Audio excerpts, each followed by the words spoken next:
వంటి గడ్డం మనసులో పుట్టిన మమత గురించెరుగ వంటి బొట్టు మమతేనే చిన్నమ్మి మమతేనే మమత ఏమిటి ఆ మమత వినుకో విమూల వివరముగా చెప్పెదను వ్యాధన్నది నీకు లేనే లేదు మనసుకు పట్టిన ప్రేమ చెప్పే తల్లి శృంగారవనమున నీవు చూసిన ఒక్క సుందరాంగుడు నీ మనసప్పుడే యోచినాడే తల్లి ఇద్దరి కనులు కలిసాయి మనసులేమిటో మాట్లాడుకున్నాయి మొదలుకొన్నావు మమత వెంటావు 6 అడుగుల అందమైన వాడే తల్లి నిన్నే చూడక వచ్చినాడు నీతో పరిణేమ కోరినాడు ముల్లోకాలకు మనగాడే తల్లి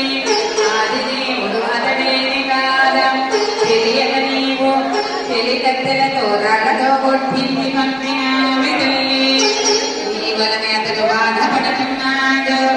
నిన్నే తలుచుతున్నాడు నీ తల్లికి విషయమంతా తెలిసి తగదని తప్పని దండించినాది ఊరిదలని కూలిపోతున్నావు కదే చెప్పవే కనుకమ్మా చెప్పు నేను చెప్పేది సత్యమేనా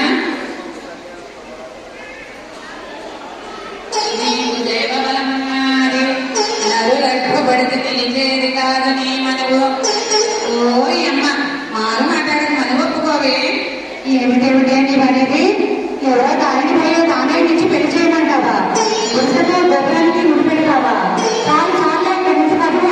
ఉప్పు మీద నీ కొమ్ముని కోపమున్నాడు అంత కిందకు కూడా అగ్గి అవుతావు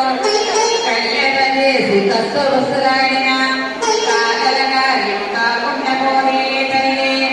నీ నలుసు వరించి నిజారిని వాడిని కాని తల్లి దొరలకే దొరవాడు దొరకని వాడు తిరిగలవాడమ్మ శ్రీనివాసుడు ఆ 7 కొండలపై నిలిచి ఉంటాడు లోకాలకు మనగాడే తల్లి ఓ ఆకాశరాజు నీ జన్మమే ధన్యం ఓ ధరణీదేవి నీ పుణ్యమే ఫలము నిక్కముగా నిజము చెబుతున్నానే తల్లి నా వాక్యప్పుడు తప్పదే తల్లి ఇప్పుడు ఒక సత్యము చెబుతాను వినుడి నేను అటు పోగానే ఇంకొక ఘడియ తదుపరి